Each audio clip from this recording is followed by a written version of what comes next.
Good evening from Swansea wrestling fans. I'm your host, Ben Allison, and you are watching Wrestling Republic's daily broadcast, your one-stop shop for professional wrestling, insight, news, and reviews on a daily basis. It's Friday, it's going to be a busy weekend in professional wrestling. Roman Reigns is returning to SmackDown tonight. Cody Rhodes is going to be there too. What's next for him?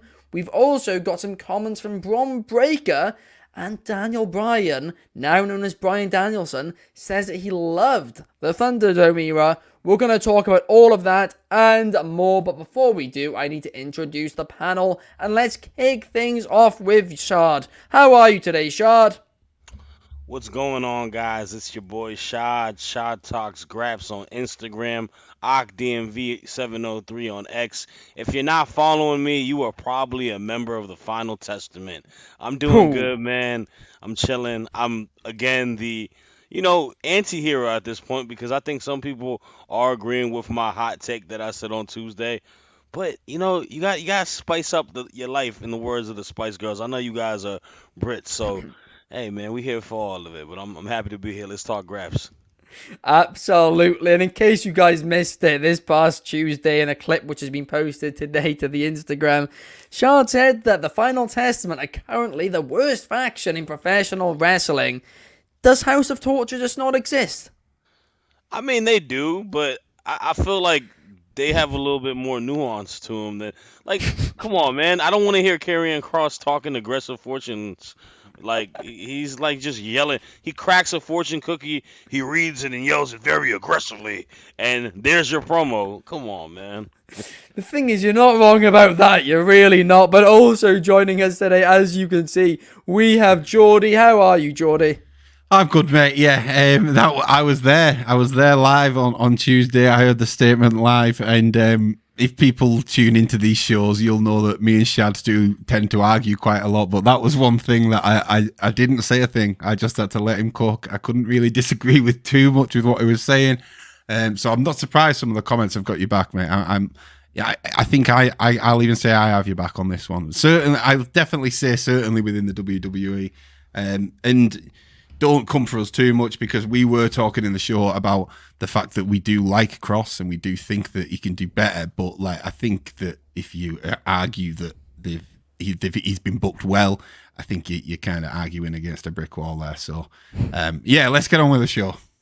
Absolutely. I mean, who would have thought Karrion Cross would bring people together? They'd get you guys agreeing. I can't believe it. Don't get used to it. Crazy. Then you bring up Liv Morgan and Rhea Ripley, and then that's completely out the door. World War III, but Numero 1 Superfly says, Happy Friday, Wrestling Republic. Happy Friday to you as well, Numero 1. We have Lord Virus of Nurgle in the comments. Good evening to you. And we have Bass Mejio in the comments saying evening as well. Good evening to you. But will it be a good evening for Roman Reigns tonight? Because he will be showing up on Friday Night SmackDown. And what's he going to do? Is he going to go after Cody Rhodes? Is he going to immediately go after Solo Sikoa? Is Paul Heyman going to return? Is Jimmy Uso going to return? The possibilities are near endless. But Shard, I'm going to go to you first. How do you think this is going to play out tonight? I think the elephant in the room, like you mentioned, is what is the approach? Is it going towards having that conversation, having that one-on-one talk with one Mr. Cody Rhodes, who they last squared off at WrestleMania against each other, or is it against the new self-proclaimed tribal chief, Mr. Solo Sikoa, and his New Age bloodline? I'm curious. I think it's gonna start off with a confrontation between him and Cody Rhodes. I think there is just that convo that needs to be had. I think whether it's, a level of respect, a level of I'm going to come back and get it, that conversation is going to happen. But you know who's going to come up after that. It's going to be Solo and it's going to be the New Age bloodline. I think we are going to get that face off between them. And it's going to be one where tension is going to be really, really high because Roman is been our tribal chief for the last some odd years, right? He's been the head of the table. He's been the focal point of professional wrestling, I might have to say. Like, you can argue that with your grandma if you want to, but Roman Reigns is a reason why professional wrestling is cool nowadays. A lot of people got back into it. You haven't seen a figure like him in a while, so we're gonna be listening to what he has to say. And with him and his cousin having this tension, I think we will get some sort of conversation between them as well. He may get the guys to try to attack him. Will we get Heyman? Will we get, I don't know, the Usos? I'm not sure. I don't think we're gonna get everything today. I think today will be the first seed planted into a storyline, and it's needed. It's really, really needed because this SmackDown, unfortunately, is so dependent on the bloodline within how they do their weekly shows that although I've enjoyed Solo and his crew, I think the fans have been missing Roman a lot, and they've been throwing the Easter eggs from Solo, taking shots at him. It's needed for Roman to come back and progress the storyline. The WWE needs Roman Reigns back. You're not the best company if you don't have your best players, and he is arguably their best player for the last 5 years. So you need him back. I'm super excited to see what happens. My butt's gonna be on my couch watching it because you know, acknowledge I acknowledge both tribal chiefs, right? But Oh, boo. but no, okay, I acknowledge I'm a big Roman Reigns fan. I've always been that. My issues are always with not him, but really the booking within his title reign in certain times because I feel like we even said before the show, we even with Cody nowadays, to be honest with you, they're on cruise control with a lot of storylines with the champs when they don't have something built for a big pay-per-view. So now we're in that time frame where like the next I guess pseudo big pay-per-view might be Bad Blood because they're preparing it for a lot, but like it's not one of the big ones. It's not SummerSlam, Royal Rumble, Mania. Like what do we do? What are we building towards it? I think WWE needs to get a little bit better at that, but man, as soon as you put if the bloodline stuff is flowing, I think everyone's mouth is shut, and we just tune into WWE happy at the end of the day. So Yeah, absolutely. No, you are bang on right there. I mean, that is a good question as well about, when this Roman Solo or whatever match they're planning for Roman will happen. Because he's advertised for the next few weeks on SmackDown now, so he seems to be back. But will he really be competing at the next Premium Live event so at Bash at Berlin, or will they be that dragging it out? and that's my other question is now. So now he doesn't have his title, right? And the beauty of having a champion, you don't have to defend your title or compete on a weekly basis. Now that he's not the champion, does Roman step outside, wrestle on weekly television more?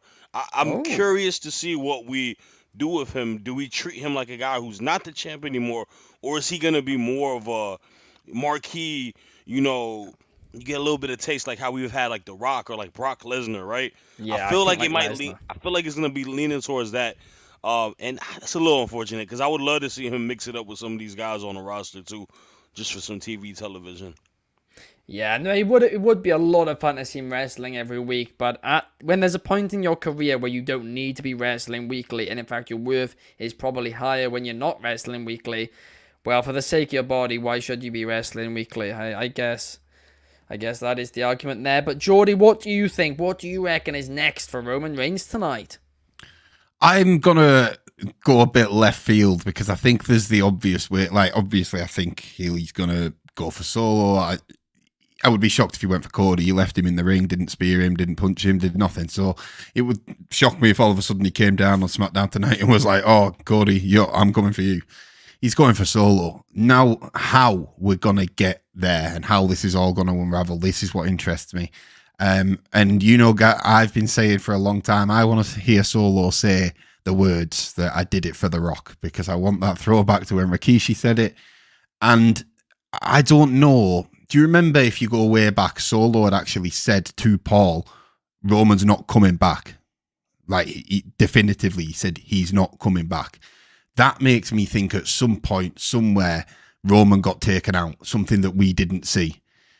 And I wonder, it's very Attitude Era-esque. It's not something that's been done in a long time. Like something like we see a tape, we see Roman get taken out, and eventually at the end of this match, Roman and Solo are fighting. And we know Roman is very good at having that kind of dialogue in the ring. Him and Jey Uso have done it before. And in the match, he can be kind of screaming at him, why did you do this? Why did you turn on me? And at that point, that's when Solo says, I did it for The Rock. And maybe you even hear The Rock's music hit or something like that.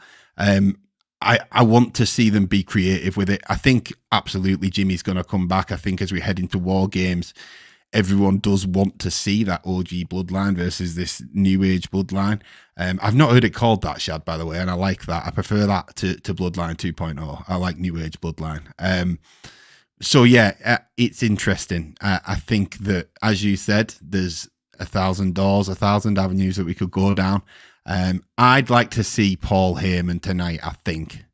I'm not that bothered about the rest, but I kind of would like to see Paul and Roman in the ring, but we'll see. I don't know if we'll get that straight away. Yeah, I mean, we'll talk later in the episode about Cody Rhodes, but perhaps Cody Rhodes really could be involved in this, because you mentioned a War Games match. I mean, what if, because obviously the old bloodline, sorry, they're going to need more people involved if they are going to do a War Games match at this point. So maybe you bring in Cody Rhodes. Of course, he's got links to Jey, and of course, he hates the new bloodline too. This is a question that I've got for you guys, and we'll skip it and we'll move and we can answer it as we get into the final topic. But with Cody, if he's not in this bloodline picture and Roman is fighting Solo, who's the main event on that card? Roman. So, but like that's not a great look. That's not a great look to have your champion there. If it's Survivor Series War Games, the men's no, yeah, for sure. Say bad blood. Say bad blood. Say Cody's got a match against someone, and Roman versus Solo is on the card. Does Roman go main event even though he's not the champion? Yeah. I think you're probably right. I just don't know if that's it. That's a great look. I was really set on the idea of Randy versus Cody going into Bad Blood, but like I think that's kind of been thrown out the door for me with the Gunther. Yeah. Like I'm excited for that match, but I'm a little aggravated in a sense because I feel like Randy and Cody is a match that I was more excited for as a fan. I think their styles would have been great. The story is already there. Both of them are storytellers, natural storytellers in the ring. So it would have been a beautiful match to see.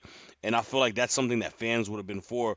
And I know Randy's still beloved by fans. When we hear voices, we go crazy and whatnot. But, like, I love heel Randy Orton.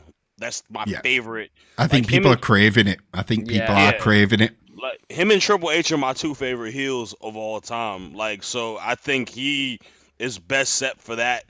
Like, it was right there for you on the silver platter, especially when Raw has a plethora of guys in the main event scene that Gunther could have mixed it up with. So I'm going to be honest, I really, really did like the fact that they're doing Orton versus Gunther, purely because it's something which in the Vince era would have never have happened, because they would have just ignored the finish.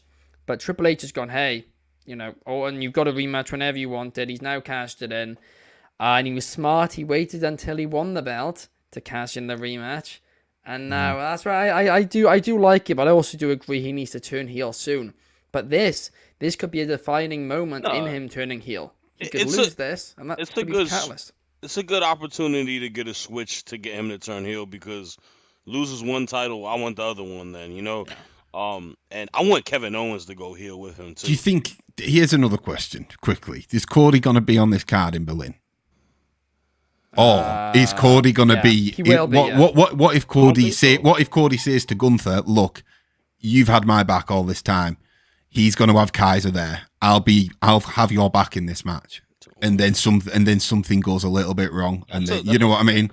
They could spin out that way. To compete on the event as of right now. We know they always say things can change, but he is on the poster for it as well, which is key. Right. Okay. Yeah. That is key. But Gunther got to be the main event. That's his. Oh yeah. Yeah. But they've main evented the world title in Scotland as well. Remember when Cody was on that card? So True. they've done it this year. They've done AJ. it. Yeah, but we might have to get into AJ Styles a little bit later on. But before we do, let's talk a little bit of Bryan Danielson, because he was interviewed this week by WWE Gorilla Position, and he said during that interview that he loved the Thunderdome era. He said that it reminded him of the difference between theater and cinema, where usually professional wrestling is theater, but during the pandemic it became cinema, and he loved that. He loved the difference about it. And when he was talking about it, and he was talking about Roman Reigns and all of these things, he made the Thunderdome era sound so good. So now looking back on it, Shad, my question for you is, do you miss the Thunderdome era in any capacity? Okay, so right? I miss elements of it. I miss moments of it. I miss matches of it. It's a time frame that is a bit special to me because I kind of fell back in love with watching wrestling regularly after the 2018, 2019, especially 2019 once AEW kind of happened and All In. But I start watching WWE heavy because I remember watching the Thunderdome era WrestleMania with the obviously the Undertaker, AJ Styles Boneyard match, um what was the greatest main event of all time, Orton and Edge, right? And then obviously John Cena versus the Fiend in that cinematic match too. So I think aspects of it I did like. I did like the creativity, and I appreciated it more so because you were in a time frame in the world, obviously during the global pandemic, where we couldn't go outside and you had to find ways and ends of finding entertainment. And I think WWE did a pretty good job with getting us entertainment, making it creative, having the elements of the televisions across the screen, uh, having fans on there.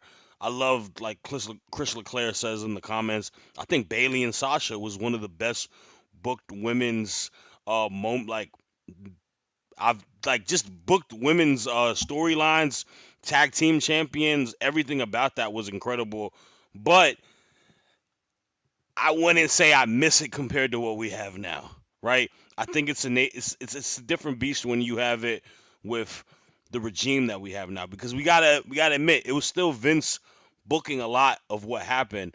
There was a lot of dumb stuff that was going on. There was a lot of people that kind of didn't benefit throughout it. There was a lot of bad television on Monday Night Raw and SmackDown during that time frame. With the good, there was some good and there was some great. And then, like you mentioned, this is where Roman kind of started to establish himself. The bloodline got created. I think him and Jey Uso, the early chapters of their feud, was one of the best moments of the bloodline to me.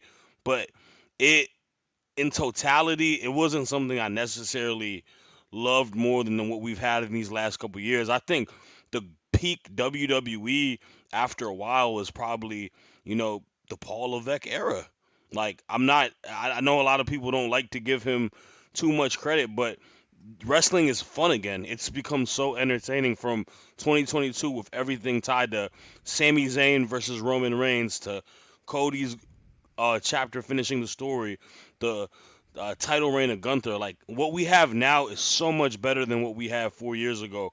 So for me to say I miss that compared to where we are now, I'd be a fool saying that because I think we've upgraded a lot. But I do miss elements of it, and I understand what Danielson is saying. But Danielson is also it's like I always compare it to battle rap. He's like a small room battle rapper where he likes the small atmosphere because you can focus on the technical stuff of it. So I can understand him saying that. It's a lot more different for it, but you can't ignore like the big crowds. Everything like that is so fun to see. Like this past Mania, the past two Mania has been great. So I don't miss it compared to what it is now, but I do miss elements of it. Yeah, I completely agree with you. I mean, it is kind of one of those things where kind of just in life, you remember things more fondly after the fact because you kind of forget about the more negative or not as memorable things and instead only remember the key highlights. And because of that, it kind of all seems better. But you are right. I agree. In my personal opinion, right now is the best that WWE has been in a very, very long time. I genuinely think there's an argument forever, but that is a controversial one, that is for sure. To me, you know what? I saw that. I saw someone debating that online earlier too.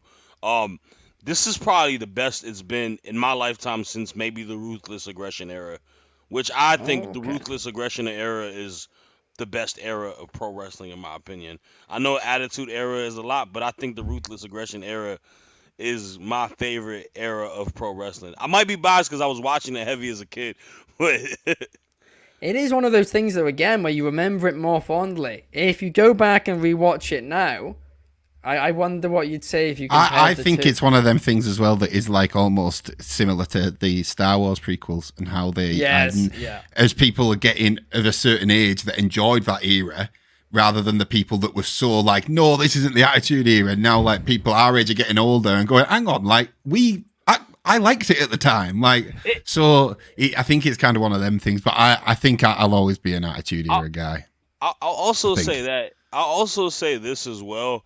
I think the Attitude Era and the Ruthless Aggression era just had more like legitimate household name stars that you remember, True. right? Like with Stone Cold, The Rock, The Undertaker. Like the top of the top were like premier superstars. Where nowadays, I won't say you lack it as much, but it's not as many compared to what you would compare there. But it's like sports. Like you're gonna get bigger, faster, stronger people as years come by within technology, within I mean not technology, like with modern medicine stuff like that, how people take care of their body, recovery and stuff. That's true, I mean, yeah. people are built differently nowadays. The food is different for these young kids. Like Mr. Breaker that we're going to talk about in a second.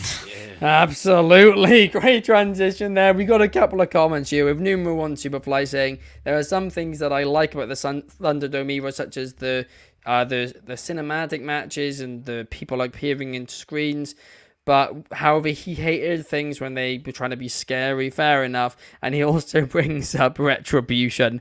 I mean, that is one of those things you just put to the back of your head. Forget it ever happened. It never happened. Never, ever.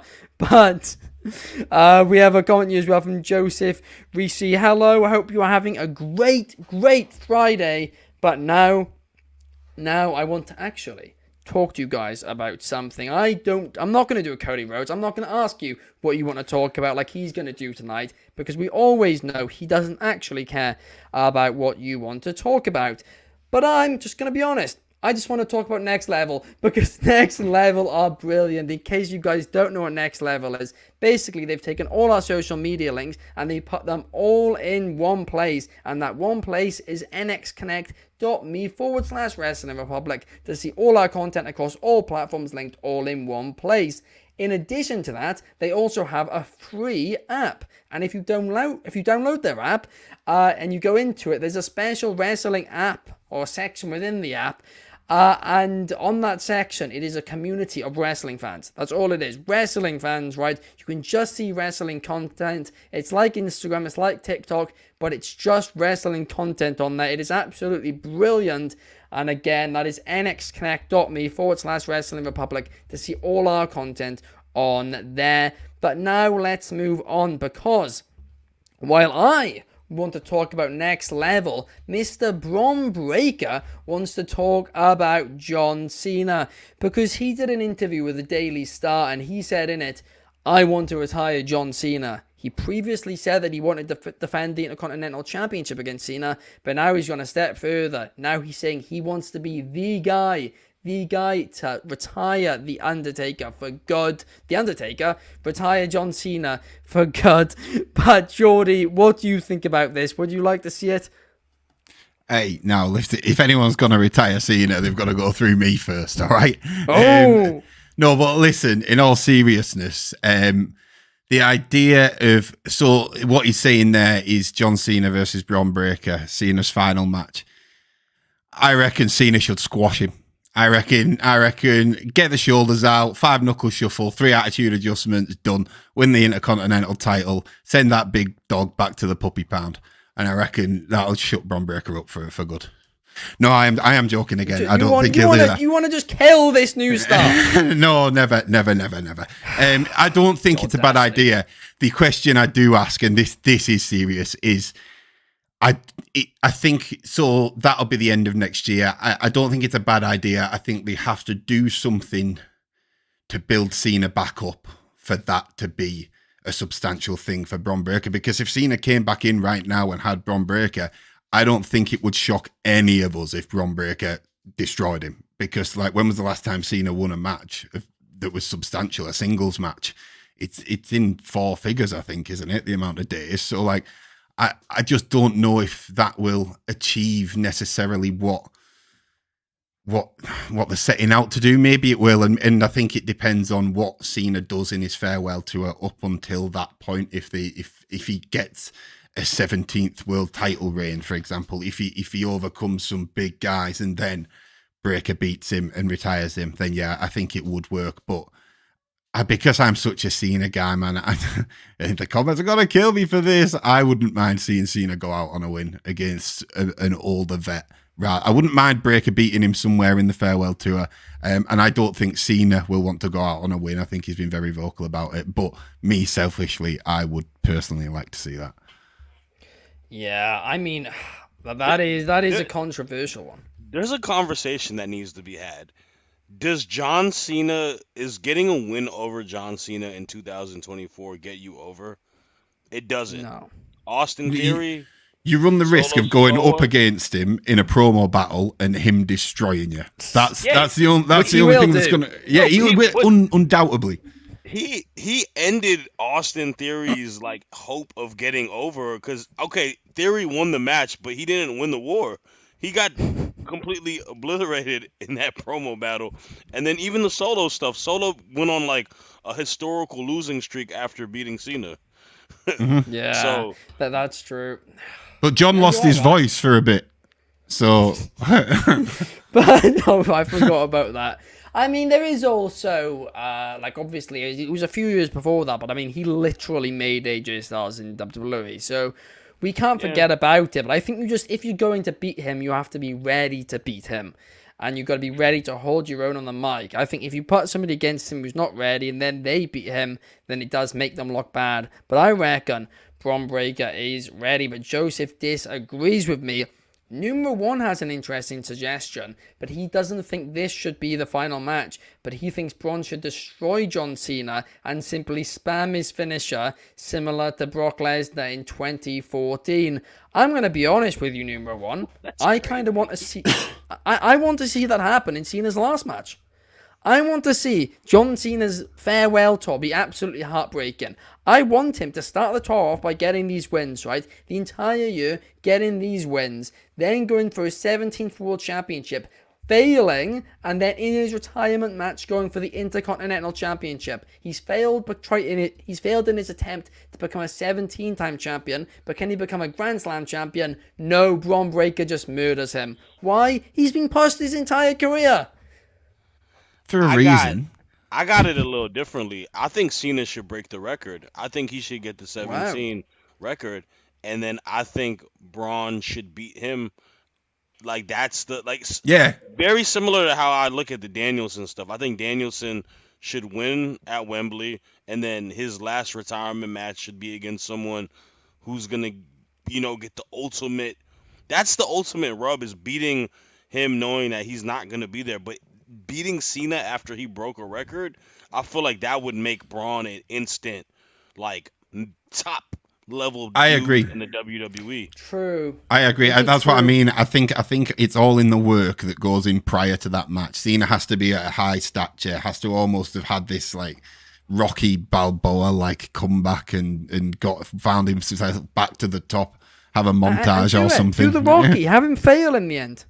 Yeah, right at the end. Yeah, but I want to see him get the 17th one. But again, I'm fully biased, and I'll happily say that in anything that involves John Cena. So I can't see it. I really can't. I mean, maybe if they're counting the world title, maybe I can see him beat Gunther. But the way that I'd actually genuinely do it, jokes aside, I'd have John Cena go on like a 6-month win streak, face Gunther for the World Championship, lose to Gunther, then build him back up, then for him to go against Bron Breakker for the Intercontinental Championship. Breakker at this point would be Intercontinental Champion for like over a year or whatever, and then just have Bron Breakker absolutely squash John Cena in the last match. I think it is just an absolute brutal way for Cena to go out, but he'd genuinely be putting over both Gunther and Bron Breakker, and it would be unpredictable. Nobody would be predicting Cena to lose. It would be a shock. And you remember his retirement forever. I think he wants to go out like that. That's what worries me. I think he's been quite vocal about it and said that like that's the way, and he believes that that's the way this business works, that as you get to that point, you start giving back and you start taking all the losses. So it wouldn't surprise me if he just takes losses for a year. Like it won't shock me, but I just don't think it does anything then. Like I think he needs to win something. To Joseph's point, I don't disagree. I don't think he is at the same level entering as he used to be at all. But, like, I think Gunther can have a good match with anybody. Gunther, the beauty of Gunther is he can match anybody's style. That is why I truly believe he is the best wrestler on this planet right now, because no other wrestler can match styles as well as Gunther can and put on a brilliant match. No, Will Ospreay can't. Will Ospreay's close, but he can't. There's a few styles he can't work with. People might hate that I say this. I agree 100% because he's giving you darn near 5-star matches in the WWE where the focal point of in-ring is not as, key to other places like a New Japan, like an AEW and stuff like that.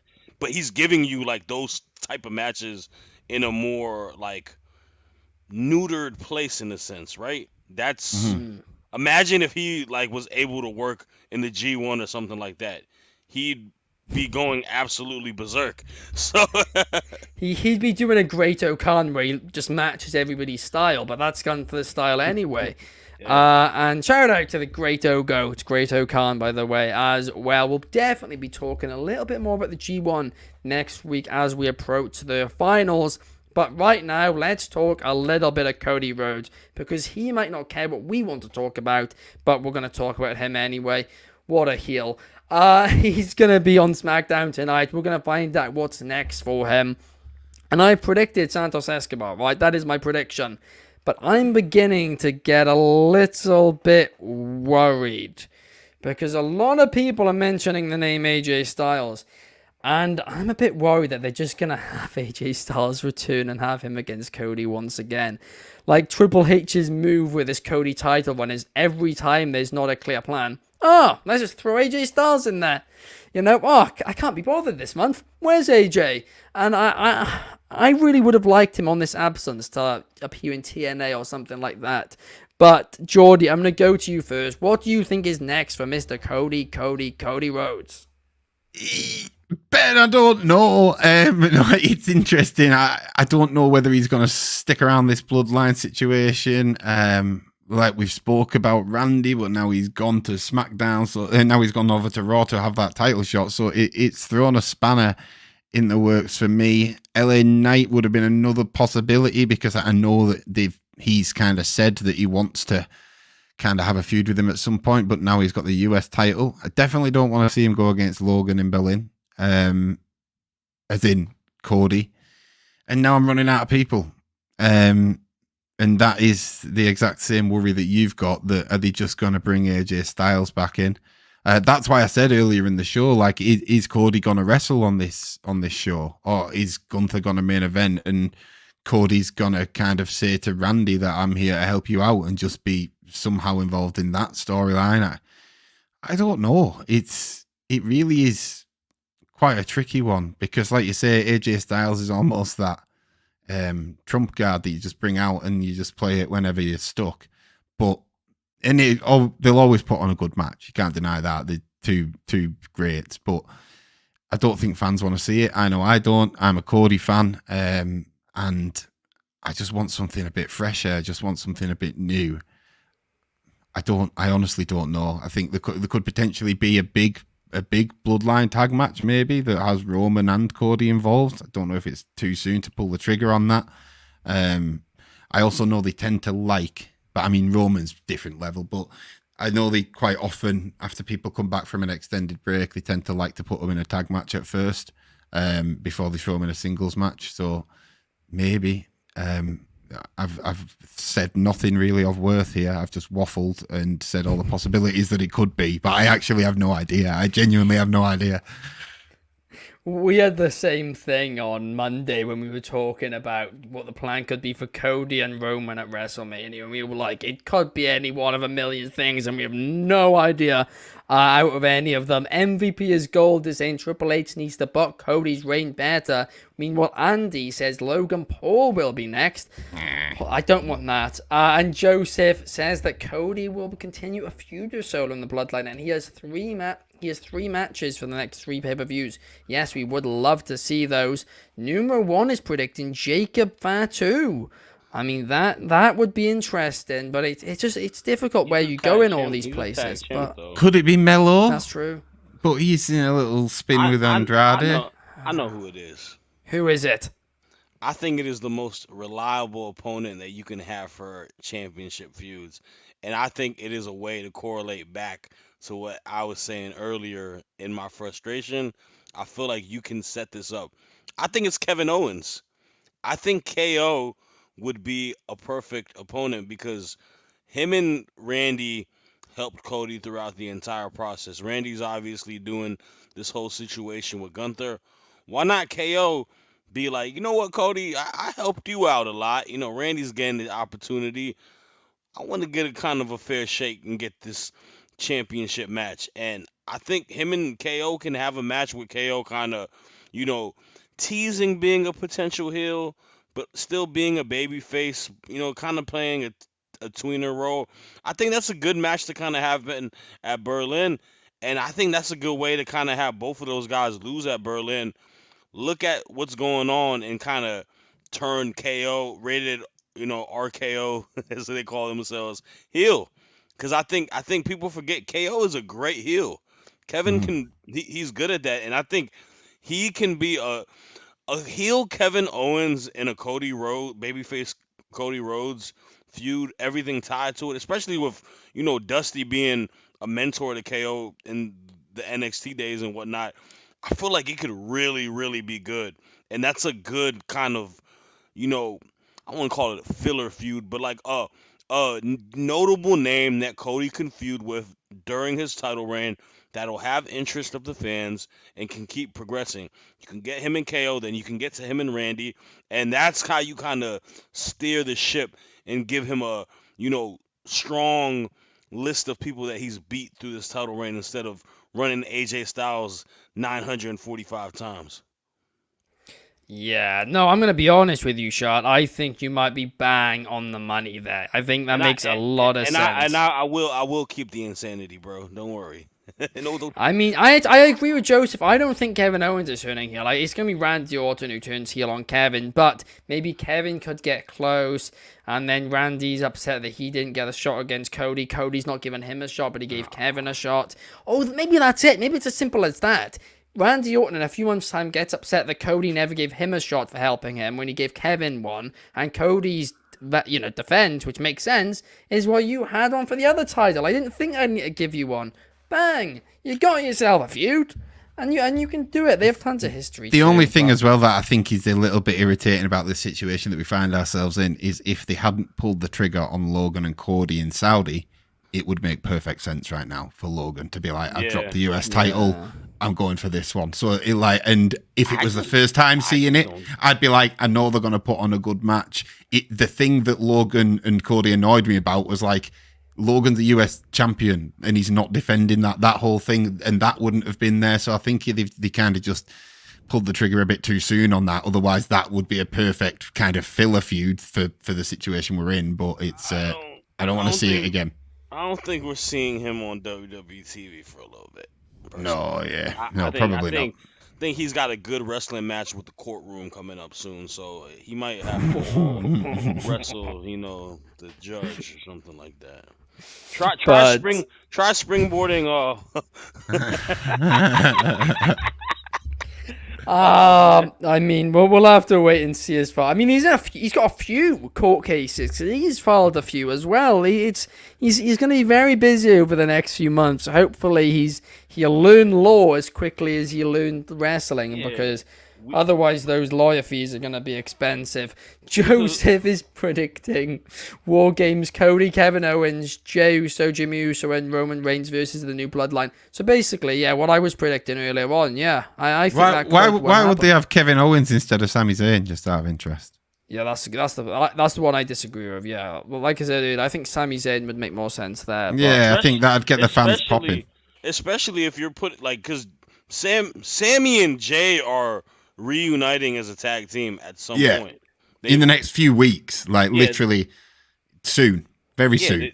They've kind of basically told us that this past Monday Night Raw. So I believe we're gonna get some inkling of them finding their ways on SmackDown with that. Jey Uso is also on Raw too. So yeah.